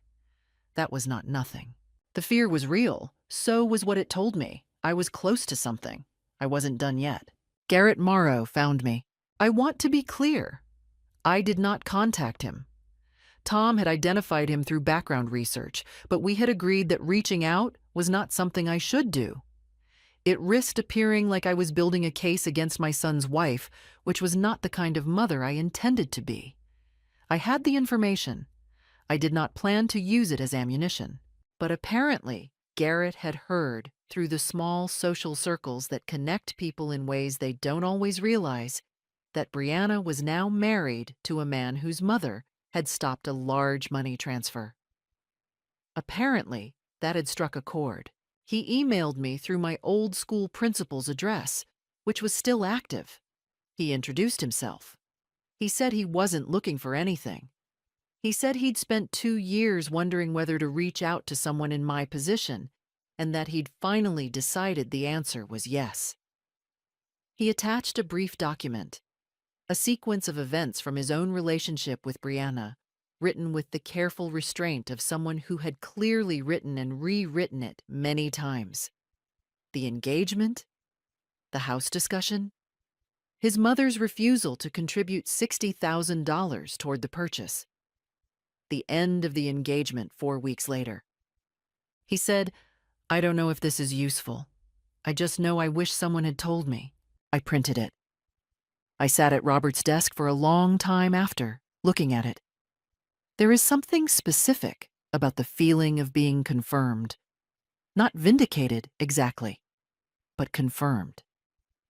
I had not invented a pattern. I had not been a grieving, paranoid widow who couldn't release her son. I had seen something real, and now I was holding it in my hands, printed on plain white paper, written by a stranger who had no reason to lie. I set it carefully in the folder with everything else, and felt, for the first time since the reception, Something that approached peace. I added it to my folder. The call I'd been waiting for came on a Thursday evening, 3 weeks after the lunch. It was Daniel, and this time his voice was different. Not the careful, managed voice of the past 18 months, but something raw. He said he needed to talk to me. He said he was coming over. He said Brianna didn't know. He arrived at 9 o'clock. He sat at the kitchen table and he looked like he hadn't slept well in days. He told me that since the lunch, something had been bothering him. That he'd asked Brianna again, in private, to tell him what she'd said to me at the reception. That she'd told him I had approached her first and made comments about her character. That he'd said, and here his voice broke slightly, that he'd said he didn't believe her, and that what followed had not been the conversation he'd expected to have with someone he'd been married to for less than 2 months. I didn't say anything yet. I let him talk. He said that he had found, on their shared laptop, he hadn't been looking, it had been open, a message thread between Brianna and Karen that he wished he hadn't seen. He didn't go into detail about everything in it. He said it was enough. I went to the study and got my folder. I put it on the table in front of him, and I sat across from him, and I said, I want you to read this, all of it. And I want you to know that I'm not showing it to you because I want you to end your marriage. I'm showing it to you because you deserve to know what's true. He read it slowly, the notes from the reception, the timeline of the past 18 months, Karen's phone call, transcribed with her exact words, Tom's research, and finally, Garrett Morrow's account. When he looked up, his eyes were red. How long have you had this? He asked. The notes from the beginning, I said. Garrett's email 3 weeks ago. Why didn't you? Because you needed to come to me, I said, not be brought. He was quiet for a very long time. I watched him sit with it, the way a person sits with something that reorganizes everything around it. Not a dramatic collapse, something slower and more honest than that. He pressed his hands flat on the table, looked at the folder, looked at me, and then looked at some middle distance that wasn't either of us. I had seen that expression before on students who had just understood something they couldn't un-understand. The look of a mind revising itself. Then he picked up his phone and called Brianna. He asked her to come over. He said, and he said it with a steadiness I recognized as something inherited, that they needed to talk and that it needed to happen at his mother's house, because that was where it should have happened a long time ago. Brianna arrived 30 minutes later, and from the expression on her face when she walked in and saw the folder on the table, she understood immediately what kind of evening this was going to be. She tried several approaches. She tried the warm one, the composed, concerned voice, the we should all just talk calmly. When that didn't work, she tried the wounded one, the sense that she was being ambushed, that this was a coordinated attack by a mother who had never accepted her. When Daniel held up Garrett's account and asked her to explain it, she said it was completely different, that she and Garrett had been incompatible, that ending the engagement had nothing to do with money. Then why did it end 4 weeks after his mother said no? Daniel asked. She said the timing was coincidental. Daniel asked her about the messages on the laptop. She said he hadn't understood the context. Daniel said she could explain the context. She looked at me, not with the cold composure of the woman at the reception, with something more unguarded than that. A kind of frustration that happens when someone who is used to controlling the shape of a conversation realizes the shape has been decided without them. I had watched it happen in 30 years of school administration. The moment a person runs out of constructed responses and has nothing left but the unvarnished thing underneath. It is never comfortable to see, but it is always clarifying. She's been working against us since before the wedding, Brianna said, gesturing at me. Everything she's done. My mother canceled a bank transfer, Daniel said quietly. She wrote down what you said to her. She talked to a lawyer. That's not working against us. That's what you do when someone tells you you're not part of the family." He paused. "What did you say to her, Brianna? Not what you think she heard. What did you actually say?" The silence lasted long enough to answer the question. What followed that night was not the kind of dramatic, cinema-worthy collapse that people sometimes imagine when they think about confrontations like this one. It was quieter than that, more procedural. And in some ways, that made it more complete. Brianna did not confess to anything, exactly. She did not sit down at my kitchen table and admit to a strategy. But she also could not explain the Garrett timeline. She could not explain the messages on the laptop to Daniel's satisfaction. And she could not, in the end, produce a single credible version of what had happened at the reception that accounted for the detail and consistency of my written record. What she did was stop pretending.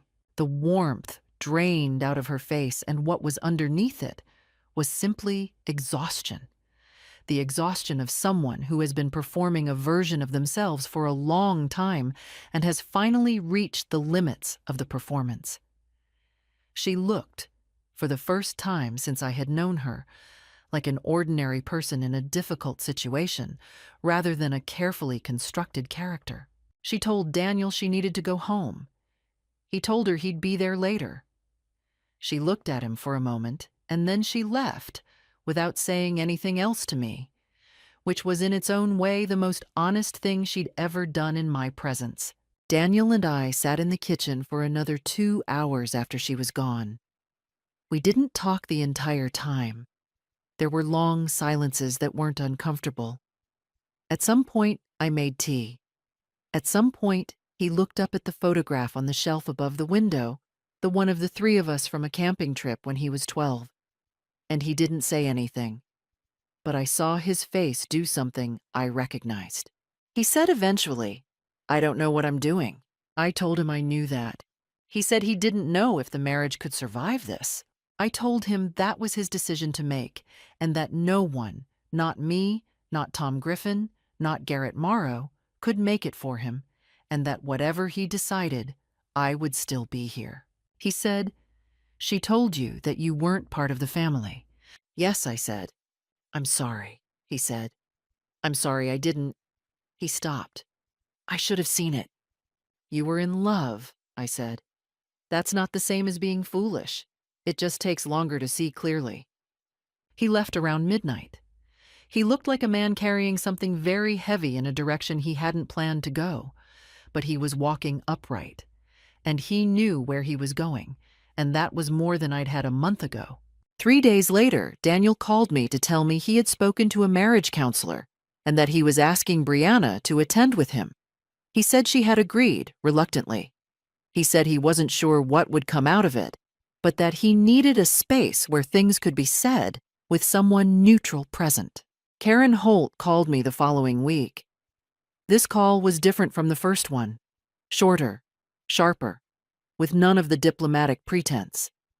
She told me I had damaged her daughter's marriage and that I should be ashamed of myself. I told her pleasantly that I had written down a statement made to me at a reception, had told my son the truth when asked directly, and had kept the control of my own finances.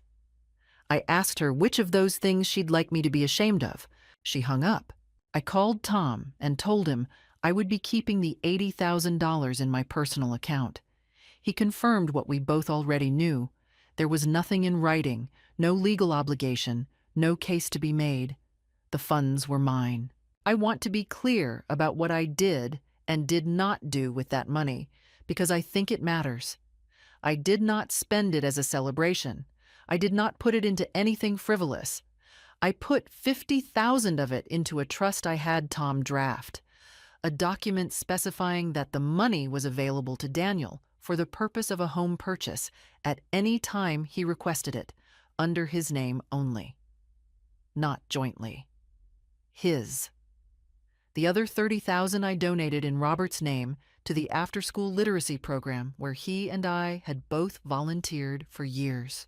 It felt like the right thing to do with money that had been Robert's dream. The counseling sessions, as far as I know, did not save the marriage. I don't say that with satisfaction. I want to be honest that there is no part of this I enjoyed. Daniel is my son. His pain is my pain. But there is a difference between pain that is useful and pain that is simply the cost of truth, and I had learned to distinguish between them. By the end of that year, Daniel and Brianna had separated. It was not dramatic. It was the slow, reluctant kind of ending that most unhappy marriages actually have. A mutual exhaustion, a recognition that the shape of what they'd built together had been based, in part, on a foundation that couldn't hold weight. Daniel moved temporarily into my spare bedroom. That surprised me, and I want to be honest about that surprise. I had prepared myself for the possibility that he would blame me, that the version of events Brianna had worked to establish would outlast the confrontation in my kitchen. But he came here with 2 suitcases and a tired face, and we had dinner together, and he told me about his day, and I told him about mine. We rebuilt it. Carefully, the way you rebuild things when you've learned something about the materials, knowing their weight, their limits, what they can bear. The year that followed was the quietest and fullest year I had known since Robert died. Daniel found an apartment in Portland in the spring, a 1-bedroom with a good kitchen and a view of the West Hills, the kind of place a person chooses when they're choosing for themselves. He called me every Sunday, not because he had to, not because it was scheduled, just because he wanted to. The calls were different from anything we'd had in years. Easy, wandering conversations about nothing in particular, the way good conversations are. He started therapy. He was, I think, more honest about this than most people are about the things they're working on. He told me directly that he needed to understand how he'd let himself be managed, and that he needed to do that work for his own reasons, not for mine. I was proud of him in a way that had nothing to do with him being my son, and everything to do with him being the kind of person who looks at himself without flinching. My own life had room in it now that had been occupied, for several months, by vigilance. I filled it with things I loved. I drove to the coast with Linda 3 times that year. I took an art class at the community center. Watercolors, which I was genuinely terrible at, but which I enjoyed with a completeness that surprised me. I spent more time in the garden with Robert's late roses, and I read more books than I had in years, sitting in the evening light at the study window. I was, unexpectedly, happy. Not the managed happiness of someone who has talked themselves into being fine, the real kind.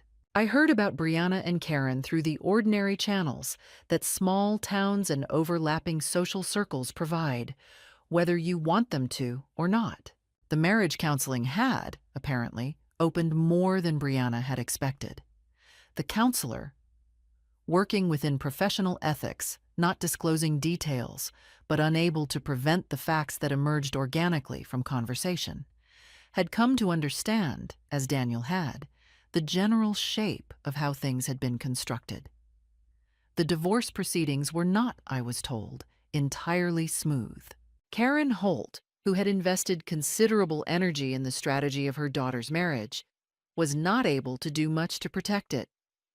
The woman who had called me to collect money 4 days after a wedding, who had told me not to take too long, found herself in the position of watching a plan fail without any lever left to pull. I don't know what their relationship is now. I don't particularly need to. Garrett Morrow sent me a brief email some months after everything resolved. He said he was glad he'd reached out. He said he was doing well. I replied to thank him and wished him the best, and I meant it. Tom Griffin, at our final meeting on the matter, told me with his usual restraint that he'd rarely seen someone handle a complicated family situation with more clarity. I told him I'd had a good teacher, that Robert had always said the most important thing was knowing what you were actually looking at. Tom nodded and said he thought Robert had been right. The trust for Daniel's home purchase sits waiting. He knows it's there. He's not ready to use it yet. He told me once that he needs to feel like whatever home he buys. He buys because he chose it, not because he was moving away from something. I understand that. It will be there whenever he's ready. There is a Sunday photograph I keep on the shelf above the study window. The three of us from a camping trip when Daniel was 12. Robert, sunburned and cheerful. Daniel with a gap in his front teeth that disappeared by 8th grade. Me in a green jacket I'd completely forgotten I used to own. The light in the picture is late afternoon, the particular gold of summer's end. I look at it sometimes when I'm at the desk, not with sadness mostly, with the feeling that comes from knowing what you have and what you kept and what it cost. People ask me sometimes if I regret any of it. I don't. I regret the pain it caused Daniel, but I don't regret staying clear-eyed, or keeping the money, or writing things down, or refusing to disappear quietly when someone decided I was inconvenient. Here is what I learned. Love is not proven by giving people whatever they want, and family is not ended by the declaration of someone who never truly understood what the word meant. What would you have done? Would you have transferred the money and kept the peace? I'd genuinely like to know. Leave a comment. It matters more than you think. Thank you for listening to this story.